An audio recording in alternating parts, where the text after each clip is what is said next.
Hello students and welcome to our online classes of RPS Muzaffarpur. In previous classes we have to studying about the simple permanent tissue.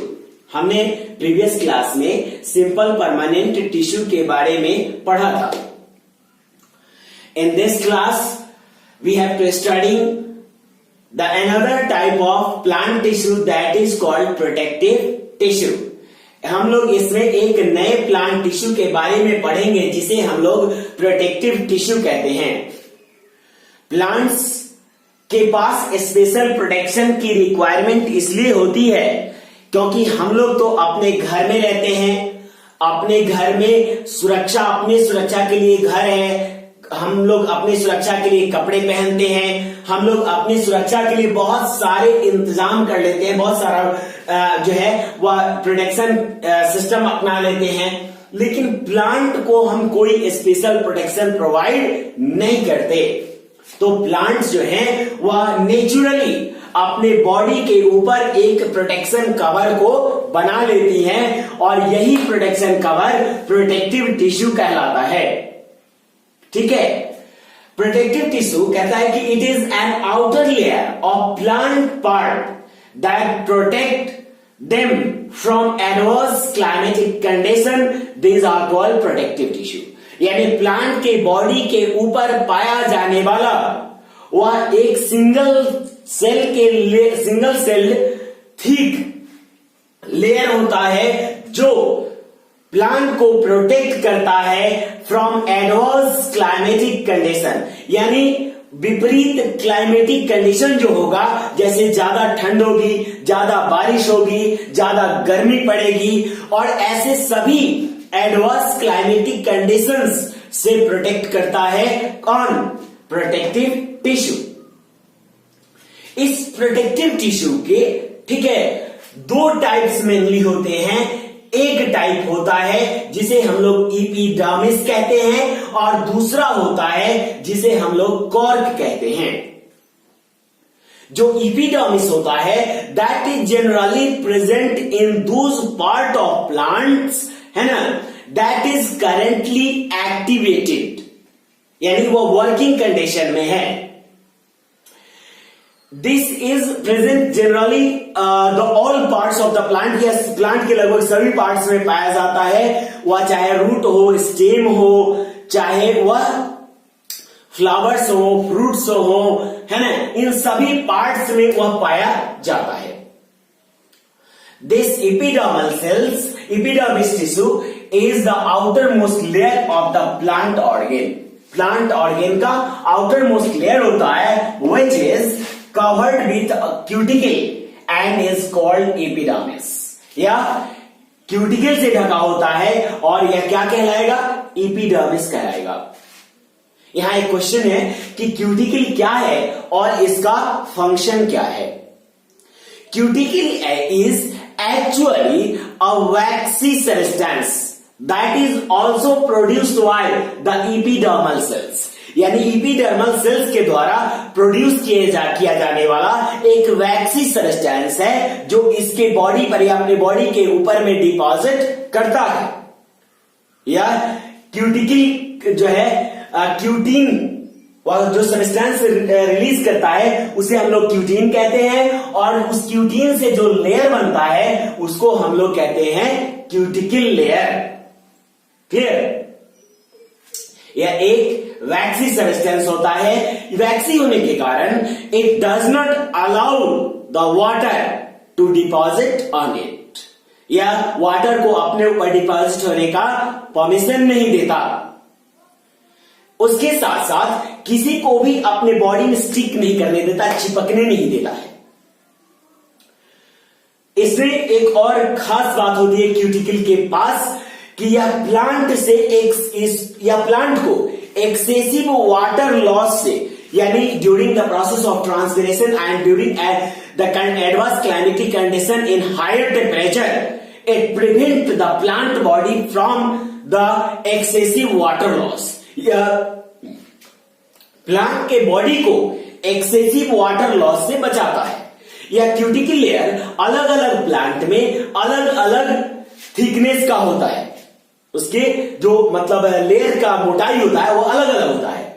ठीक है, ज़ेरोफाइटिक plant में यह ज्यादा मोटा होगा। ज़ेरोफाइटिक plant तो आप जानते होंगे, the plants that grows in desert areas, है ना, that are called xerophytic plants. तो ज़ेरोफाइटिक प्लांट्स में ये क्यूटिकल का लेयर मोटा होता है, और मीजोफाइटिक प्लांट्स जो यहां पर डेवलप होते हैं, ऐसे प्लांट्स में क्यूटिकल की लेयर बहुत पतली होती है। ठीक है, अब यह क्यूटिकल के लेयर के बारे में तो आप लोग जान गए। ये ज़ेरोफाइटिक प्लांट्स में क्यूटिकल की लेयर ज्यादा मोटी क्यों होगी? बिकॉज आपको पहले से पता है कि यह क्यूटिकल का जो लेयर होता है वह वाटर लॉस को प्रिवेंट करता है, वाटर लॉस से बचाता है प्लांट को। और रेगिस्तान में तो पानी की बहुत कमी होती है, प्लांट्स को बहुत मुश्किल से, बहुत डिफिकल्टी से वाटर मिलता है, and so here is the thick cuticle layer that prevent the xerophytic plants from excessive water loss. वो excessive water loss से उसको prevent करता है। The cells of epidermis are flat, elongated and lack of intracellular space.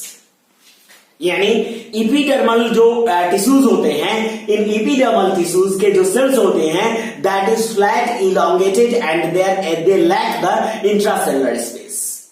इसके tissues, इसके cells जो होंगे वह फ्लैट होंगे, ठीक है, इलॉन्गेटेड होंगे, and they lack of intracellular space. It means each cell is completely and very close to the another, so there is no gap, no space between the cells, so they lack the intracellular space.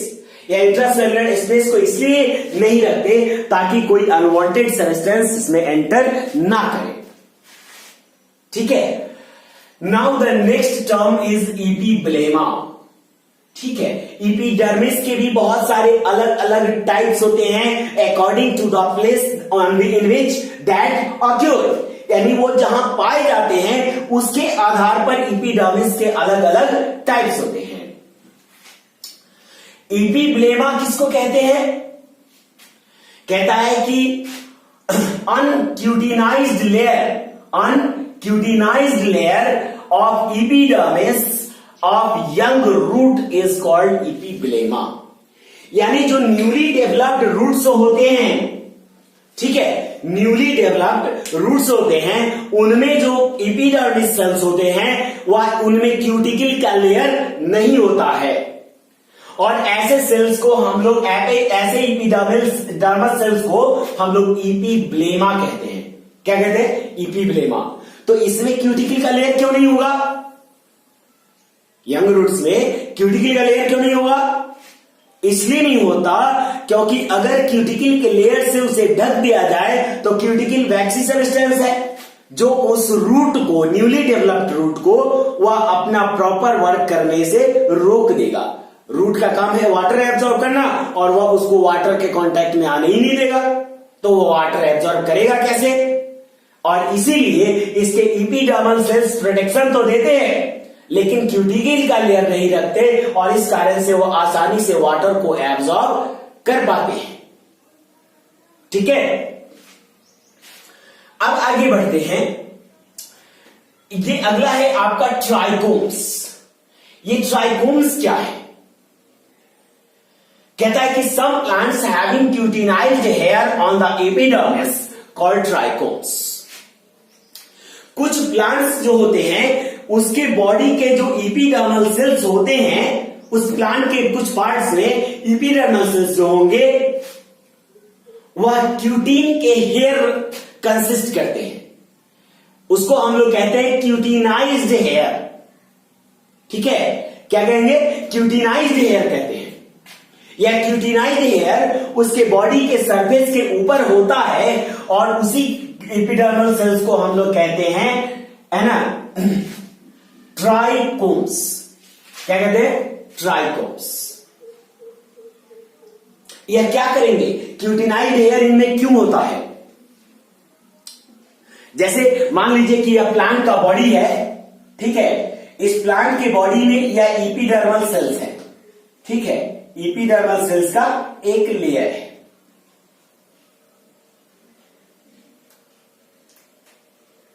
इस epidermal cells पर यह जो है अपने cuticle को जो है वह रिलीज करता है, तो उसको यह हेयर लाइक प्रोजेक्शन में कन्वर्ट कर देता है, हेयर लाइक प्रोजेक्शन में कन्वर्ट कर देता है। इसको हम लोग कहते हैं क्यूटिनाइज्ड हेयर।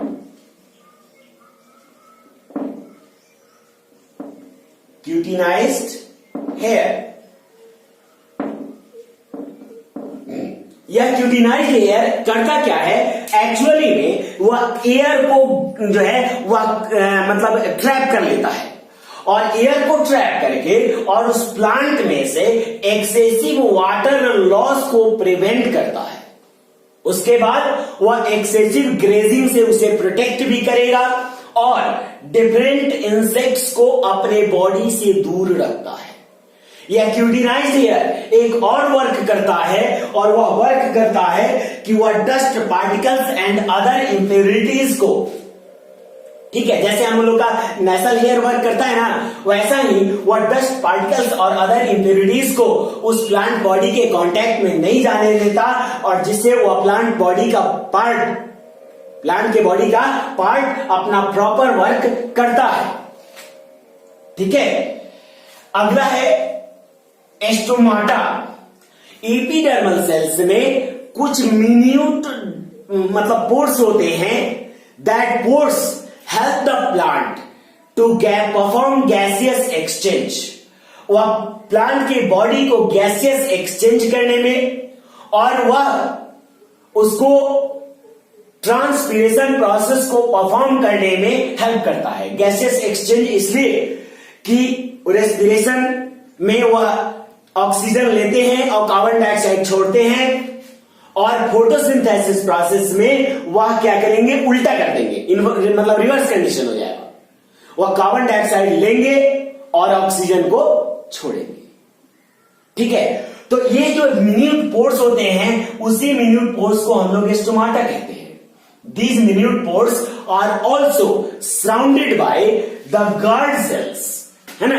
यह मिन्यूट पोर्स जो स्टोमाटा होते हैं वह एक छोटे छोटे बीन शेप्ड, यानी सेम के बीज के आकार के सेल्स, सेम के बीज के आकार के मतलब इतना नहीं कि सेम के बीज के वजह जितना बड़ा, मतलब वह आकृति उसकी ठीक सेम के बीज की जैसी ही होती है, एंड वह उस गार्ड सेल के द्वारा सराउंडेड किया जाता है। दैट वह गार्ड सेल क्या करता है, स्पोर्स की ओपनिंग और क्लोजिंग पर कंट्रोल करता है, ठीक है। कब उसे ओपन होना है और कब उसे क्लोज होना है, बस उस पर वह गार्ड करता है। So it is known as guard cell, दरबान की तरह, है ना, दरबान की तरह वर्क करता है, ठीक है। अब आगे हम लोग पढ़ेंगे फंक्शंस को, ठीक ना।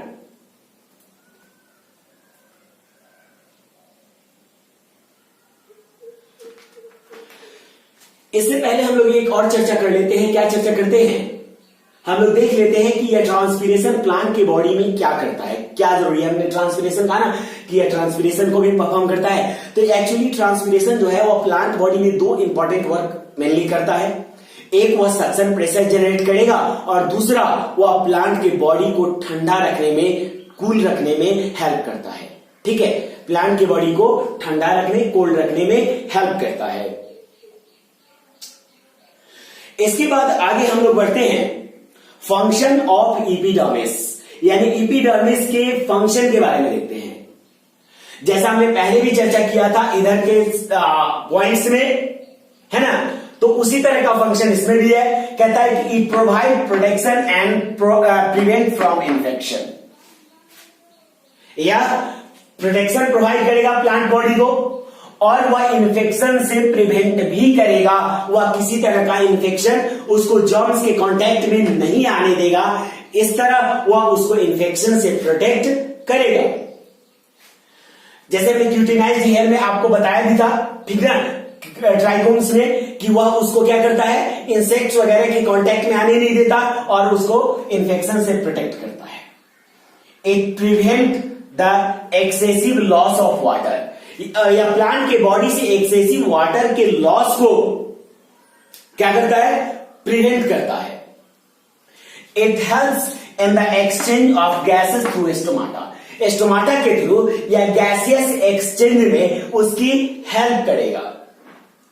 And it also help to absorb water and minerals, और रूट्स में जो है जैसे हमने आपको बताया है ना कि इपीब्लेमा के बारे में, तो इपीब्लेमा नाम का जो इपीडर्मल सेल्स होगा वह क्या करेगा, इपीडर्मल टिश्यूज होंगे वह क्या करेंगे, तो वह प्लांट को वाटर को एब्जॉर्ब करने में उसकी हेल्प करेंगे।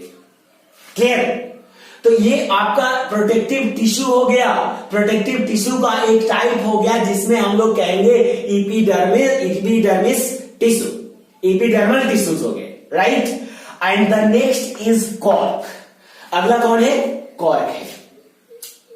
यह कॉर्क भी जो है वह इपीडर्मल सेल्स से ही बनेगा।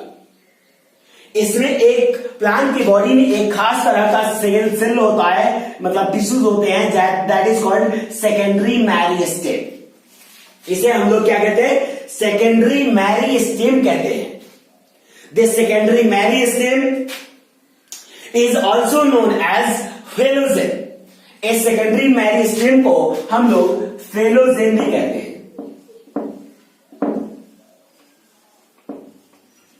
क्या कहेंगे? फेलोजेन कहते हैं, है ना। इस फेलोजेन का क्या काम है, इस सेकेंडरी मेरिस्टेम का, इसमें इस कॉर्क में क्या इंपॉर्टेंस है और यह कॉर्क क्या फंक्शन करता है। कॉर्क नाम तो आपने बहुत बार सुना होगा, जैसे सेल चैप्टर में यह आपने सुना होगा कि रॉबर्ट हुक ने जो है एक कॉर्क के स्लाइस को सेल के लिए यूज किया था, सेल की स्टडी के लिए यूज किया था। इट मींस दैट कि वहां पे भी उन्होंने प्रूव किया कि cork is also made up of cells. But वहां पे एक और चीज दिखाया गया था कि कॉर्क सेल का स्टडी तो किया था, लेकिन वह उन्होंने बताया था कि दैट इज डेड सेल्स। वह क्या है? डेड सेल्स का बना हुआ कॉर्क होता है। तो यहां पे भी कॉर्क जो होगा वह किस सेल का बना होगा? डेड सेल का बना होगा। और वह सेल अराइज कौन करेगा? तो वह सेल अराइज करेंगे सेकेंडरी मेरिस्टेम और फेलोजेन। फेलोजेन को हम लोग कॉर्क कैम्बियम भी पढ़ते हैं प्रीवियस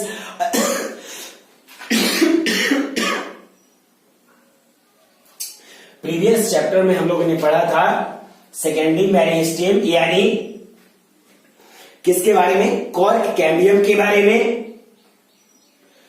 अब ये कहता है कि the cells of secondary meristem deposited organic substance suberin to make its wall thick and impermeable to water and gases to give rise a new protective cover called cork or filum।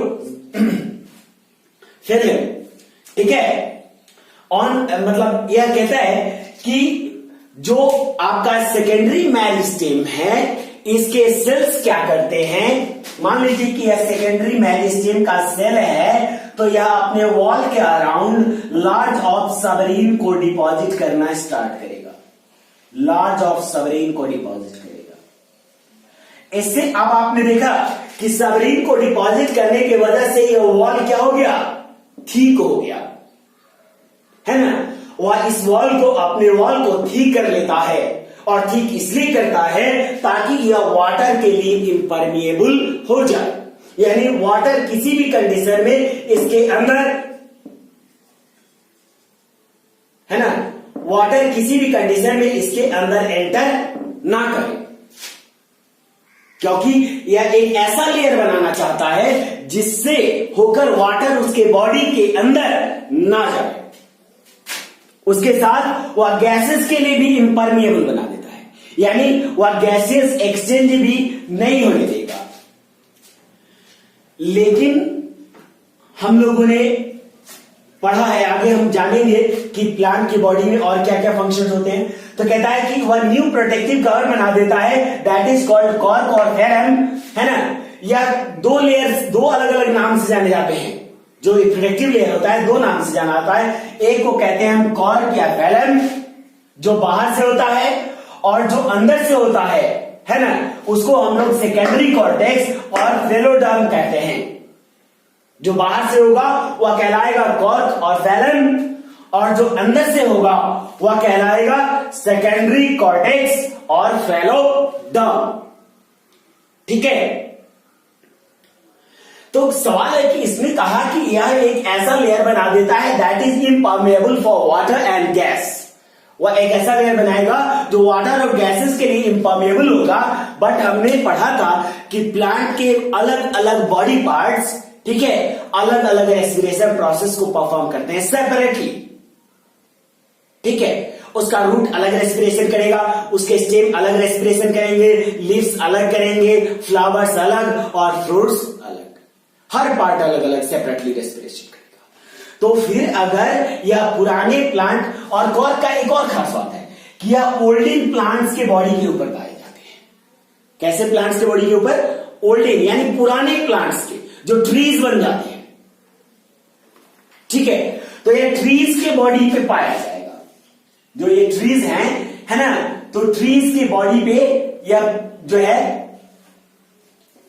Trees के body पे यहां पे यह पाया जाएगा कौन?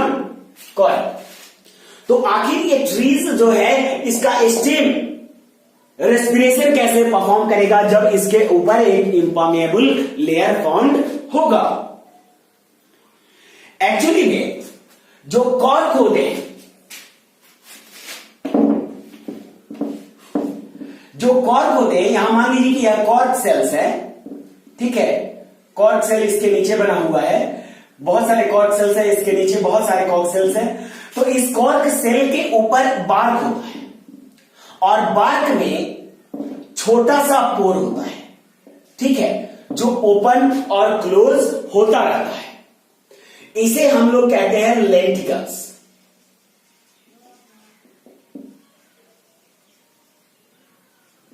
क्या कहते हैं? लेंटिकल कहते हैं। और इसी लेंटिकल के थ्रू उसके स्टेम्स जो हैं वह गैसियस एक्सचेंज को परफॉर्म करते हैं, जिससे वह अपने नीचे रहने वाले टिश्यूज को रेस्पिरेशन के लिए गैसेस प्रोवाइड कर सके। ठीक है, now the term is for function of the meristematic tissue, है ना, sorry now this is the term of function of cork. Cork का फंक्शन का बारे है, कहता है कि the main function is to protective, मतलब यह प्रोटेक्शन का काम करेगा, यह प्रोटेक्टिव कवर है। और चूंकि वह डेड सेल्स का बना हुआ होता है, इसलिए वह उसे इन्फेक्शन से भी बचाता है और उसे मैकेनिकल इंजुरी से भी बचाता है, यानी इसके अंडरलाइन पार्ट्स को या इंज्योर्ड होने से बचाता है। इससे इंजुरी हो जाएगी तो उतना फर्क नहीं पड़ेगा, बशर्ते इसके अंडरलाइन पार्ट्स इंज्योर्ड नहीं होने चाहिए। इसलिए वह इंजुरी से बचाएगा, इन्फेक्शन से बचाएगा, वह उसका प्रोटेक्शन करेगा। And the next function is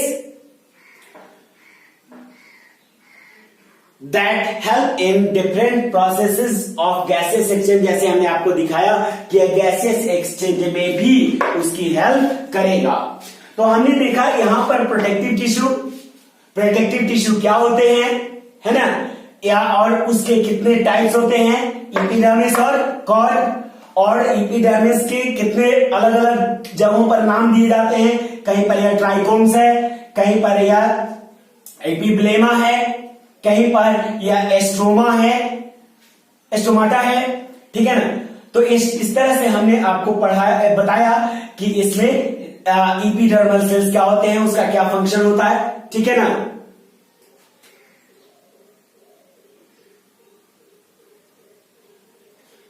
okay and thank you.